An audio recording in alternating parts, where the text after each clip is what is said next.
नमस्कार। अष्टावक्र गीता की सीरीज में आज हम बात करेंगे अध्याय 2 के श्लोक 19 के बारे में। श्लोक कुछ इस तरह से है। स शरीरम इदं विश्वम न किंचिदिति निश्चितम शुद्ध चिन्मात्र आत्मा च तत् कस्मिन् कल्पना अधुना। अर्थात अपने संपूर्ण आकार नाम रूप के सहित यह वास्तविक रूप में कुछ भी नहीं है, ऐसा निश्चित है। और यह भी कि आत्मा शुद्ध चिन्मात्र है। यदि ऐसा है तो फिर यह ऐसा संसार जो अस्तित्वहीन है दिखाई क्यों देता, कल्पना मात्र है बस। अष्टावक्र गीता के इस श्लोक में राजा जनक अपनी अनुभूतियों के बारे में अपने गुरु अष्टावक्र को बताते हैं और वे कहते हैं कि ये पूर्ण विश्व जिसमें ये शरीर भी सम्मिलित है वास्तव में कुछ भी नहीं है। वे कहते हैं कि ये शरीर भी कुछ नहीं है और ये संपूर्ण विश्व भी कुछ नहीं है। मैं केवल शुद्ध चेतन मात्र आत्मा हूं। वे स्वयं को एक आत्मा मानते हैं, एक शुद्ध चेतन आत्मा। फिर कहते हैं कि अब किस चीज की कल्पना करूं। अब जब सभी तरह की भ्रांतियां समाप्त ही हो गई, जब ये कुछ भी वास्तविक ही नहीं है, तो मैं और किस चीज की कल्पना करूं, मुझे उससे क्या लाभ होगा। इस श्लोक में राजा जनक ये भी कहते हैं कि अब मुझे पूर्ण निश्चय हो गया है कि ये समग्र ब्रह्मांड, ये शरीर और जो कुछ भी आपको दिखाई दे रहा है, ये वास्तव में कुछ भी नहीं है।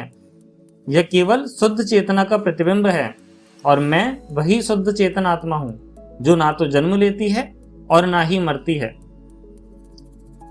अब वो स्वयं में जब ये प्रश्न करते हैं कि मैं किस चीज की कल्पना करूं, तो वो कहते हैं कि अब किसका चिंतन करूं, किसका प्रयास करूं और किसकी कल्पनाएं करूं।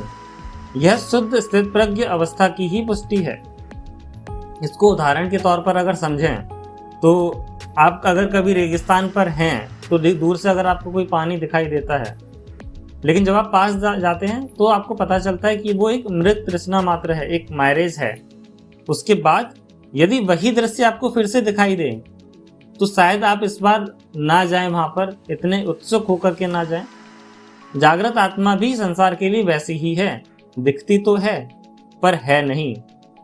इसको अगर आप प्रोफेशनली समझने की कोशिश करें तो ऑडिट्स में जो डेटा होते हैं वो बहुत क्रिटिकल लगते हैं, पर जो एक्सपीरियंस्ड मैनेजर्स होते हैं वो ये जानते हैं कि ये जो भी एरर्स हैं ये परसेप्शन बेस्ड एरर्स हैं, एक्चुअल रिस्क नहीं है, हमारे परसेप्शंस हैं।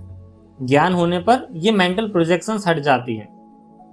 आर्टिफिशियल इंटेलिजेंस का दौर की हम बात करते हैं, साइमुलेशन परसेप्शंस की बात करते हैं। अगर एआई को इस तरह से प्रोग्राम किया जाए कि ये वर्ल्ड रियल है, ये विश्व असली है, तो वो उस साइमुलेशन को ही सत्य मानेगा। लेकिन जैसे ही उसकी कोर कोड को अपडेट किया जाए कि दिस इज सिंथेटिक डेटा, ये सब रियल नहीं है, रियलिटी नहीं है, तो क्या होगा, तो उसका जो परसेप्शन है वो कोलैप्स हो जाएगा और अब वो अलग तरह से रिएक्ट करेगा। अब नया इल्यूजन संभव नहीं है, कल्पना का आधार ही समाप्त हो गया। इस तरह से राजा जनक अपनी आध्यात्मिक अनुभूतियों को गुरु अष्टावक्र को बताते हैं। एक बार फिर से इसे समझने की कोशिश करें। जो भी आत्मज्ञानी है वो ये जान लेता है कि ये संपूर्ण विश्व, चाहे आपका शरीर ही क्यों ना हो, एक शून्य ही है। अब कोई कल्पना, इच्छा या साधना की आवश्यकता ही नहीं बचती और यही शुद्ध स्थित प्रज्ञता की अवस्था है जहां केवल होना ही शेष है। आप हैं तो आप हैं। आगे की वीडियो में और भी श्लोक के माध्यम से जानेंगे कि गुरु अष्टावक्र को राजा जनक किस तरह से अनुभूतियां बताते हैं और अष्टावक्र किस तरह से राजा जनक को आगे का ज्ञान देते हैं, आगे का मार्गदर्शन देते हैं। आज के लिए इतना ही। नमस्कार।